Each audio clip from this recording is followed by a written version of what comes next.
Miss Manjali. Thank you so much. Not even Telangana, Telugu channel అన్నీ వచ్చాయని అనుకుంటున్నాను.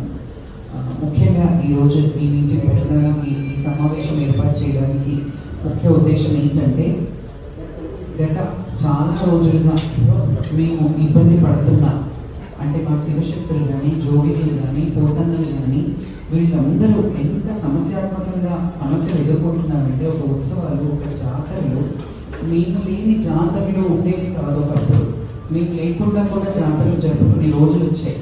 సరే ఫైన్, దానికి కూడా ఒక ఒక పద్ధతి అనేది ఉంటుంది. ఎందుకంటే మేము తరతరాలుగా, అంటే కొందరైతే వంశపారంపర్యంగా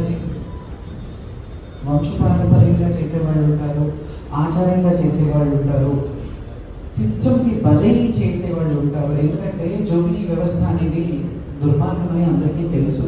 కానీ మీరు అందరూ తెలుసుకోవాల్సిన విషయం ఏంటంటే, జోగిని వ్యవస్థ అనేది రెండు రకాలుగా ఉంది.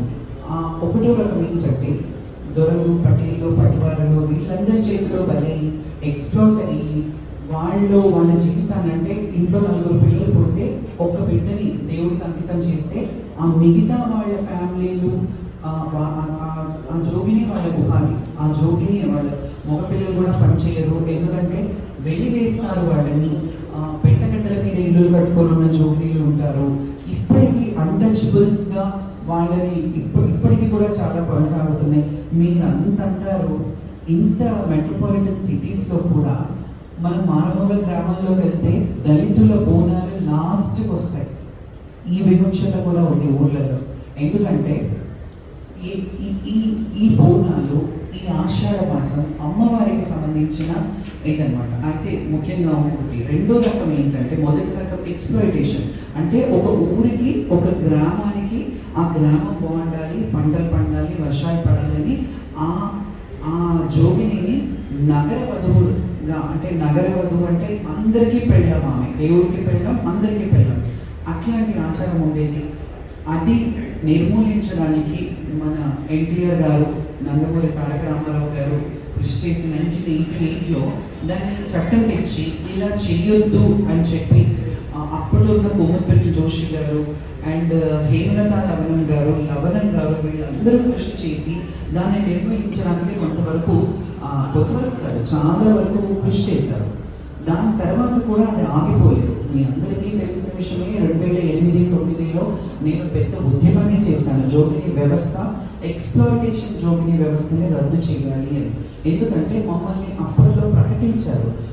ఇంట్లో మాతమైనా, లేకపోతే ఆ మాటకి మా ఇంట్లో పిల్ల బాగాలేదు, అమ్మవారు వచ్చింది, తట్టుపోసింది, వదిలేసి, అంటే గుడిలో వదిలేసి, బ్రతుకుతే మా బిడ్డ, లేకపోతే నీ బిడ్డ, బ్రతికిందంటే నీ మీద అంకితం చేస్తాను, చచ్చిందంటే సాగు చేస్తామని బిడ్డలు కూడా అలాంటి జోగినీలు, దేవదాసిలు, బసినీలు, పార్వతమ్మలు చాలా మంది ఉన్నారు.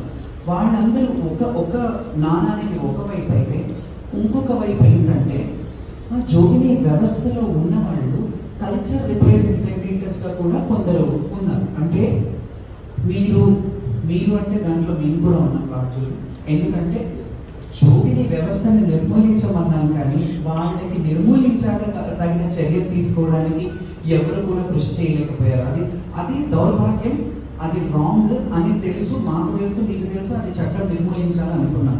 బట్ అందులో మగ్గిపోతున్న వాళ్ళకి, ఆల్రెడీ ఎక్స్‌ప్లాయిట్ అయిన వాళ్ళకి, లేకపోతే